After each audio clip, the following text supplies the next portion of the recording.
하나도 평안하셨나요? 아멘. 오늘도 우리 찬양 받으신 하나님께 박수로 영광 올리겠습니다. 기자로 반갑게 인사 나누겠습니다. 안녕하세요. 참 잘 오셨습니다. 안녕하십니까. 예, 한번 따라하시죠. 예수님이 만나주신 사람들. 한번 따라하실까요? 예수님이 만나주신 사람들. 예수님이 만나주신 사람들. 예수님이 만나주신 사람들이라는 제목으로 함께 은혜를 나누고자 합니다. 성경에 보면 성탄절에 오신 예수님이 만나주신 사람들을 성경은 두 부류로 기록하고 있습니다. 첫째는 동방박사들, 둘째는 양치는 목자들이었습니다. 어떤 글에 보니까 그 당시 동방박사들이란 별을 연구하는 학자들이요, 현자들이요, 그리고 엘리트들이었다고 합니다. 그들은 이스라엘이 아니었음에도 불구하고 이방이었음에도 불구하고 메시아로 오실 주님을 찾아 별을 따라 멀리 여행하며 오늘 성경에 베들레헴까지 이르렀다고 이야기합니다. 어떤 학자들은 이렇게까지 얘기하더라고요. 이들이 별을 따라 베들레헴까지 찾아온 기간은 아마도 2년이 넘는 시간이었을 것이다. 아무튼 이들은 열심히 연구하고 치밀하게 준비하여서 메시아로 오신 예수님을 자신들의 노력과 열심과 연구를 통하여 자기들 스스로 발견한 사람들이었다는 사실입니다.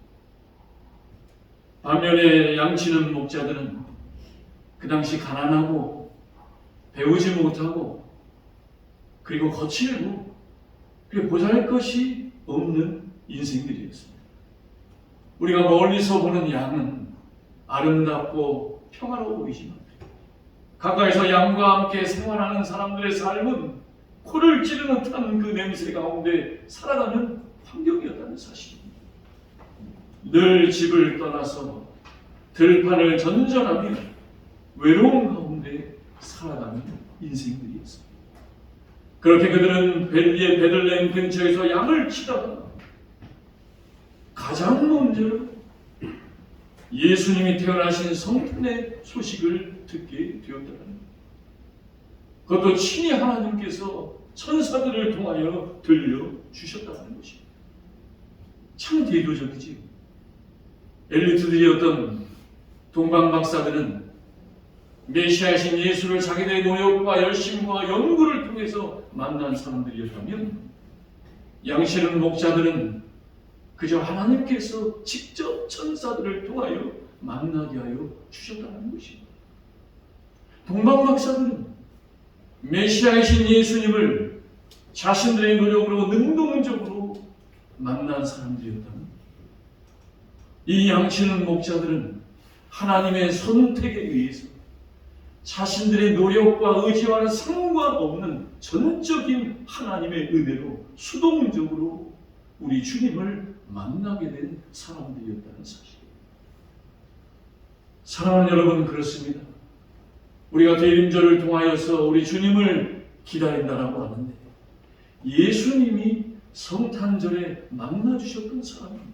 이 두 부류의 사람이었다는 사실입니다. 첫째는 동방박사들처럼 자신들의 노력, 나의 의지와 나의 열심을 가지고 오늘도 예수를 만나보겠다라고 주님을 믿고 찾는 자들이 있다는 것입니다. 그러나 이와 반대로 전적인 하나님의 은혜, 나의 노력과 나의 열심이 아닌 그저 모든 것이 하나님의 은혜로 우리 주님을 만난 사람들이 있다는 것이죠. 여러분은 어떻게 주님을 만나셨습니까? 여러분들은 어떠한 부류에 속하십니까? 우리나라 최고의 지성이었던 얼마 전에 돌아가셨던 이어령 박사님이 계시죠. 이 이어령 교수님은 정말 누구나가 다 인정하는 우리나라 최고의 지성이었습니다. 그런데 이분도 우리 주님을 인격적으로 만나기 전 이분은 전형적인 동방박사형의 신앙이었습니다. 그러다가 이분이 주님을 인격적으로 만나게 됩니다. 그리고 회심하게 됩니다. 그는 자신의 회심을 이렇게 기록하고 있습니다. 외손자의 과잉 행동 장애와 자신의 딸이 시력을 점점 잃어가는 고통 가운데 있는 것을 보면서 평생을 다해 쌓아올렸던 나의 지성과 평생을 다해 쌓아왔던 나의 힘으로는 그 외손자의 아픔과 사랑하는 딸의 아픔 앞에서 아무것도 할 수 없는 자신을 발견했다. 여러분, 손주가 아픈 것을 보는 할아버지의 마음은 무너지는 것입니다. 사랑하는 내 딸의 아파하는 모습을 보는 부모의 마음은 견딜 수가 없는 거예요. 그 아픔 앞에서 나는 아무것도 할 수 없는 존재라는 것을 깨닫게 됩니다. 그런데 예수 그리스도의 은혜로 이 외손주의 과잉 행동 발달 장애가 사랑하는 딸의 시력이 고쳐지는 것을 보게 됩니다. 이성과 과학을 초월해서 고쳐지는 그 기적 앞에서 그는 하나님 앞에 무릎을 꿇을 수밖에 없었다는 겁니다. 그런데 그가 말하는 가장 중요한 예수 앞에 돌아올 수 있었던 이유는 기적뿐만이 아니라 성경에 기록된 욥기서, 이 욥기서를 읽다가 그는 지상의 언어를 버리고 천상의 언어를 얻게 되었다라고 합니다. 지상의 언어가 무엇입니까? 이 땅의 언어, 소위 말하는 지적인 지적인 언어, 그 언어는 버리고 천상의 언어가 무엇입니까? 하늘의 언어를 얻게 되어 그는 하나님을 인격적으로 만나게 되었다라고 이야기합니다. 사랑하는 여러분, 그렇습니다. 우리가 예수님을 기다리는 대림절 세 번째 주일을 지나갑니다. 우리는 어떠한 신앙으로 우리 예수님을 기다려야 하겠습니까? 전적인 하나님의 은혜입니다. 나의 되어진 모든 것, 전적인 하나님의 은혜임을 알고 이 대림절 셋째 주를 기다리시는 저와 여러분이 될 수 있기를 바랍니다. 그럼 이제 본문을 통하여서 어떻게 믿고 어떻게 살아야 전적인 하나님의 은혜로 우리 주님을 기다릴 수 있을까? 우리 본문을 통하여서 살펴보기를 원합니다. 첫째입니다. 누가복음 2장 8절 말씀 같이 한번 읽어봅니다. 시작. 그 지역의 목자들이 밤에 밖에서 자기 양떼를 지키더니, 아멘. 다시 한번 읽어보실까요? 시작. 그 지역의 목자들이 밤에 밖에서 자기 양떼를 지키더니, 아멘. 첫째입니다. 우리 같이 한번 읽어보시죠. 시작. 자기 자리를 지키는 자입니다. 아멘. 그렇습니다, 여러분. 그 당시 양치는 목자는 대부분이 가난하고 대부분이 어려운 사람들이 하는 일이었습니다. 어려워서 먹고 사는 것이 힘들어서 택한 것이 양치는 목자의 삶입니다. 그런데 그들은 어려워도 자기 자리를 지킵니다. 힘이 들고 먹고 사는 것이 내 앞을 모를지라도 그들은 자신의 자리를 지켰다는 겁니다. 그랬더니 그 자리를 지킨 그들에게 우리 주님이 성탄의 선물을 가지고 찾아오셨다는 것이죠. 여러분, 부모에게는 부모의 자리가 있습니다.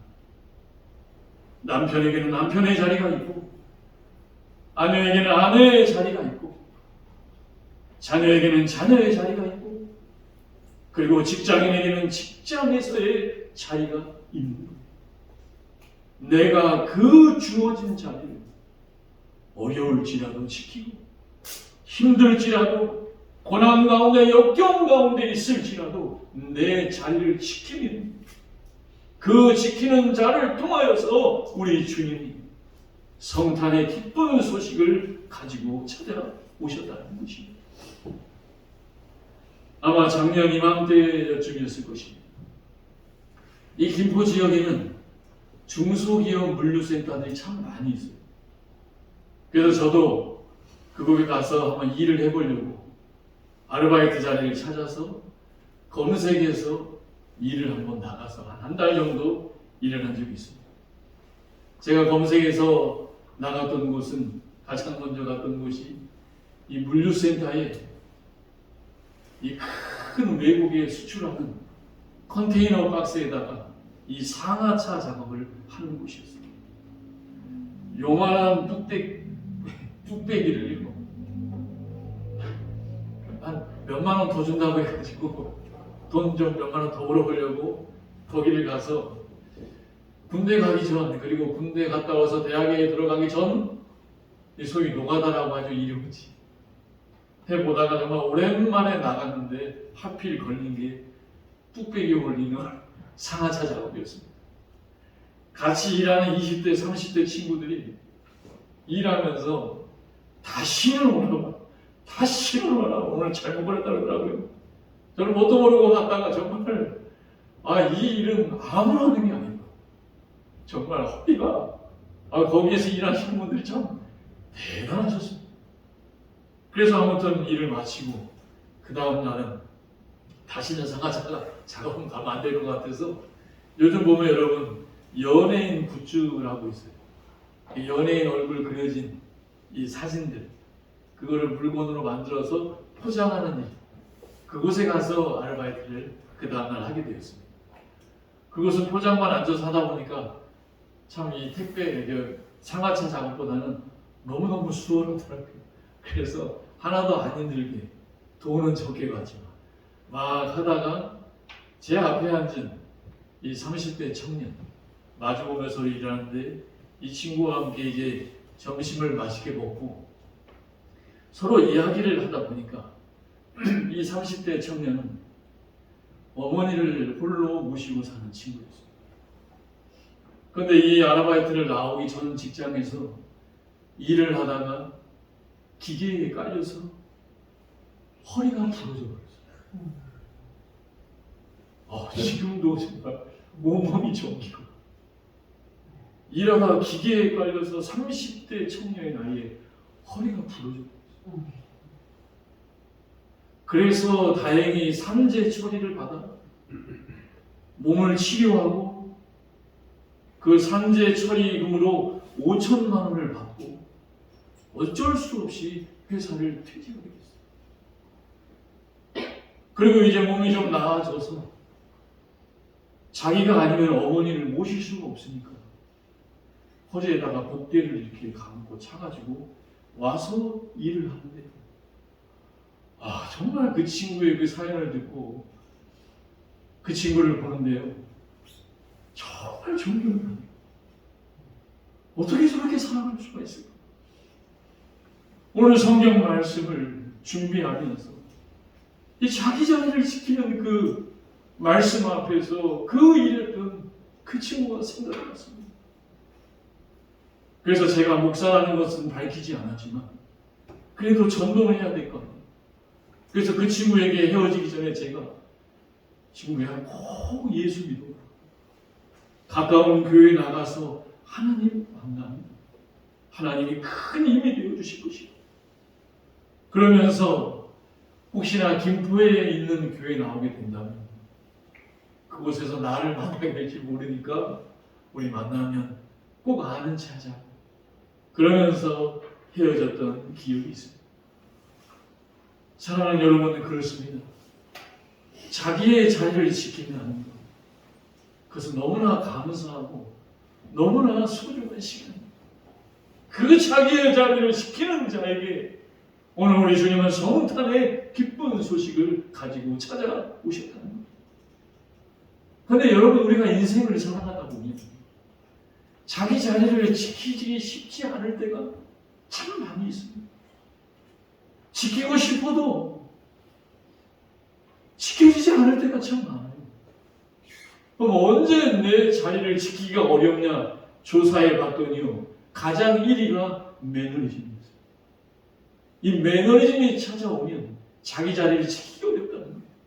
매너리즘이 무엇입니까? 날마다 똑같은데 반복된 일을 하다 보니 내가 이 일을 언제까지 해야 돼? 이 일을 통해서 월급도 더 받는 것도 없고 더 나아지는 것도 없는데 내가 뭘 해야 하나? 그 매너리즘이 찾아오더라는 거예요. 그래서 오늘 성경은 양치는 목자들을 보라는 것입니다. 오늘 양치는 목자들의 삶이 누가복음 2장 8절에 뭐라고 얘기합니까? 밤에 밖에서 자기 자리를 지켰다는 거예요. 여러분, 밤이라는 시간은 다 집으로 돌아가는 시간입니다. 이제 집에 돌아가서 쉬는 시간이요, 가족과 함께하는 시간입니다. 그런데 이들은 자기 주어진 자리를 지키기 위해서 집을 멀리 떠나 들판을 전전하며 외로운 가운데 자기 자리를 지켰다는 것입니다. 저도 아르바이트 나가서 일해보니까요, 매너리즘은 그냥 왔다가 그냥 가는 거더라고요. 거기에 보니까 하루 먹고 살기 위해서 어쩔 수 없는 상황 가운데서 일하는 친구들을 보다 보니까 매너리즘에 걸릴 시간도 없더라고요. 저에게는 그 짧은 일하는 시간을 통하여 우리 주님은 저에게 성탄의 소식을 가지고 전해 주셨다는 거예요. 사랑하는 여러분, 그렇습니다. 하나님께서 우리 각자에게 주신 자리가 있어요. 그 자리를 내가 믿음 가운데 지킬 때 우리 주님의 성탄의 축복이 저와 여러분의 축복이 될 줄로 믿습니다. 그리고 목자들이 자기 자리를 지켰다는 것은 정직을 말하는 거예요. 그 당시 목자들이 양을 칠 때의 그 양은 자신들의 소유가 아니라 베들레헴 부자들의 소유였다는 것입니다. 이들은 지금 자신들의 양과 소유가 아닌 베들레헴 부자들의 소유를 열심히 지켰다는 거예요.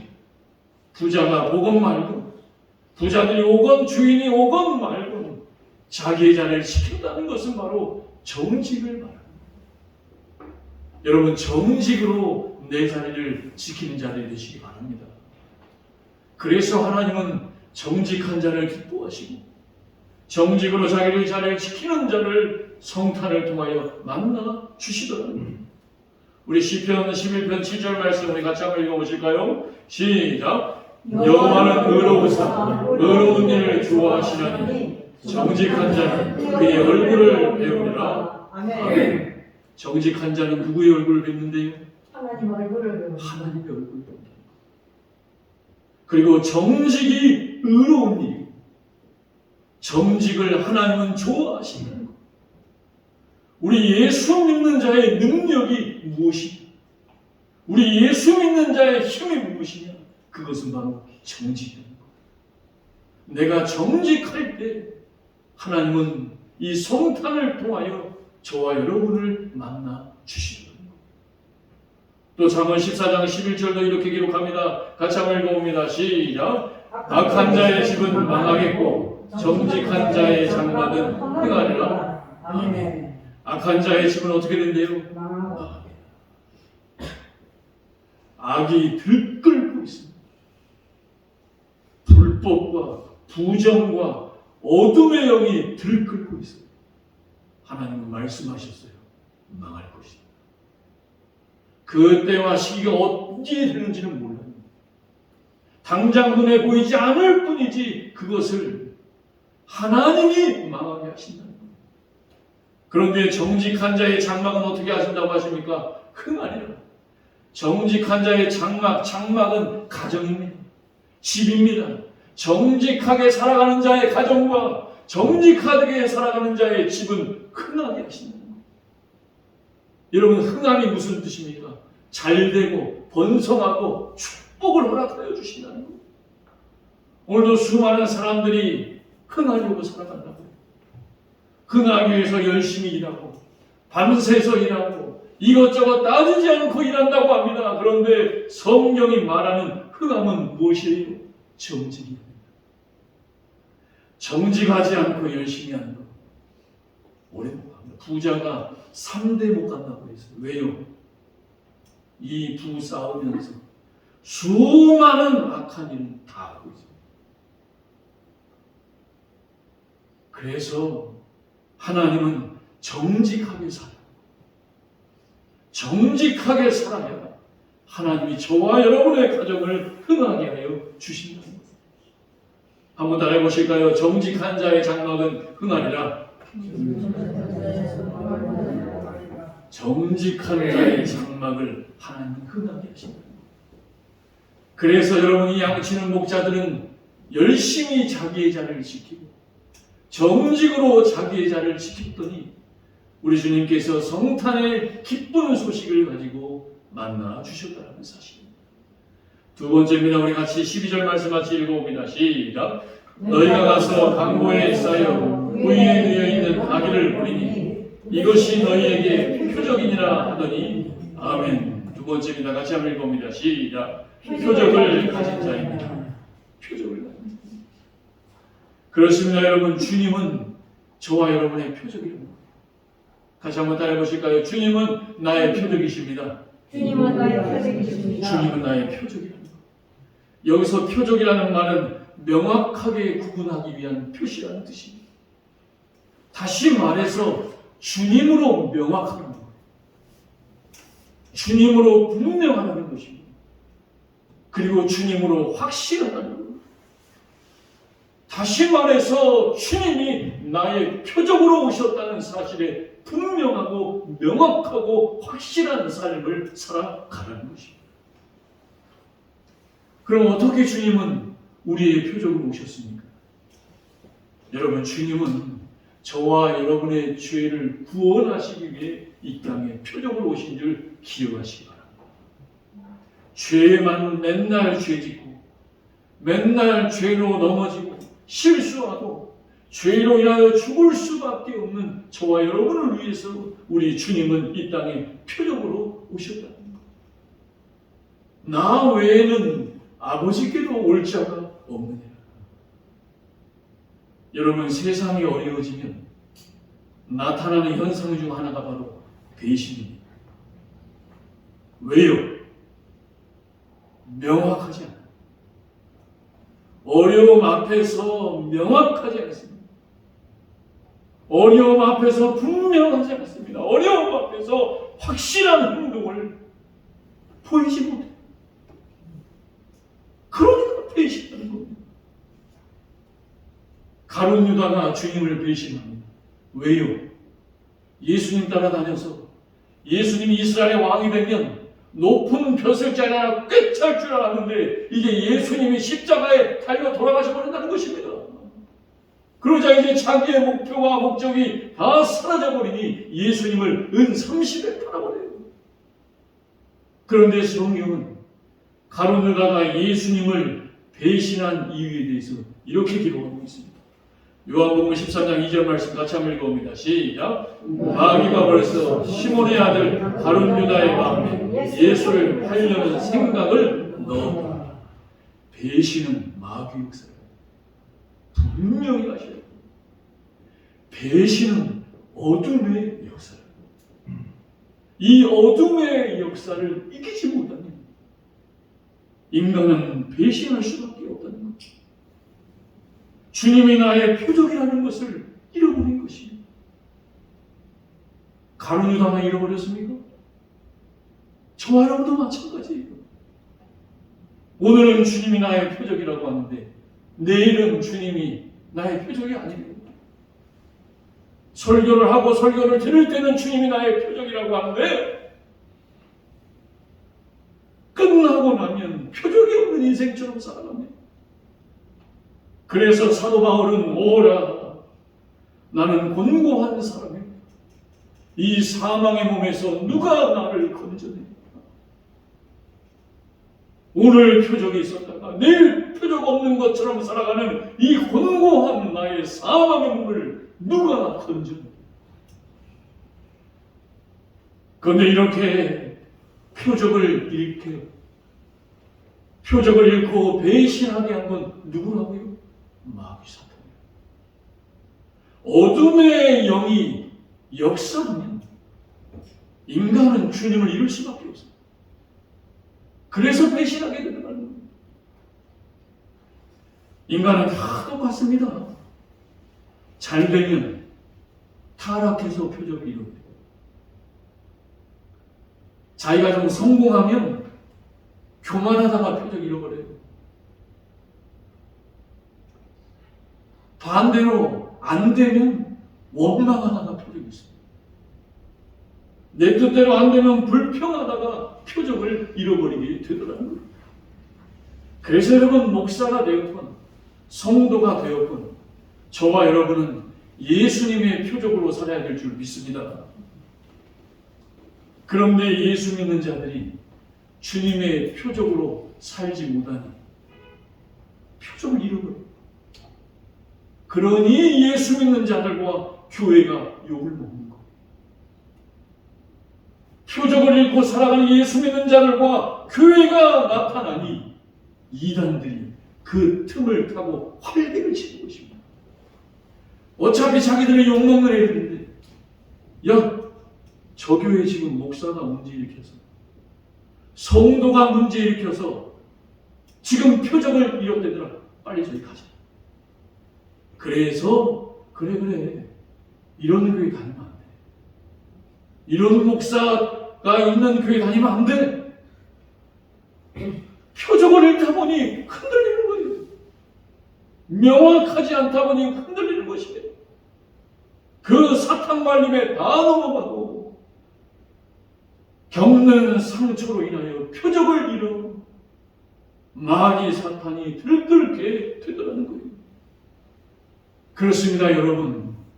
표적을 가진 자가 타락하면 다 마귀 사탄이 좋아하는 일 하는 것입니다. 여러분, 예수 믿는 자들이 예전처럼 사회에 칭찬받고 덕이 될 때는요, 저 이단들은 명함도 못 내밀었어요. 오히려 숨어 다녔어요. 자신들이 부끄러운 줄 알았어요. 그런데 예수 믿는 목사, 정치, 누가 됐건 우리의 기준은 하나님입니다. 하나님 기준으로 타락하면 어둠의 역사는 일어날 수밖에 없다는 겁니다. 그래서 예수 믿는 자가 타락해버리면 세상은 말할 필요가 없습니다. 여러분, 예전에는요, 예수 믿는 사람 보면 죄를 많이 짓는 사람들 이렇게 얘기했어요. 아, 맞아. 그래도 예수 믿는 사람 살아야지. 아, 나도 이렇게 살면 안 되는데 그래도 저 목사님처럼, 저 집사님처럼, 저 장로님 권사님처럼 그래도 예수 믿는 자들은 그래도 달라. 그랬죠? 근데 지금은 그런 기준이 없어져 버렸어. 그러니까 교회가 더 욕을 먹게 되더라고요. 그래서 요한계시록 3장 16절에 우리 주님이 이렇게 기록합니다. 같이 한번 읽어봅니다. 시작. 내가 이같이 미지근하여 뜨겁지도 아니하고 차지도 아니하니 내 입에서 너를 토하여 버리리라. 아멘. 이것도 아니고 저것도 아니고 분명하셔야 돼요. 듣기 좋은 소리가 좋은 소리가 아닙니다. 이것도 좋고 저것도 좋고 천만에요. 뜨겁든지 차든지. 사랑하는 여러분, 그렇습니다. 성탄은 나를 분명하게 하는 시간, 성탄은 나를 명확하게 하는 시간, 성탄은 내가 주님 앞에서 확실해지는 시간입니다. 이 사실을 기억하면서 우리 주님이 성탄을 통하여 나를 만나주시는 그러한 대림절 세 번째 주일이 될 수 있기를 우리 주님의 이름으로 축원합니다. 이 시간 말씀 생각하며 결단의 기도 드릴 때 아버지 하나님, 그렇습니다. 예수님이 만나주신 사람들, 동방 박사들처럼 내 열심으로 만나주신 사람도 있지만 전적인 하나님의 은혜로 만났던 양치는 목동들도 있었던 것처럼 아버지, 오늘도 전적인 그 하나님의 은혜 가운데 나를 만나 주시옵소서. 미지근하지 않고 주님 앞에 분명한 자들로 살게 하여 주옵소서. 우리 주여 한번 해주고 말씀 생각하며 기도합니다. 주여, 할렐루야, 사랑해.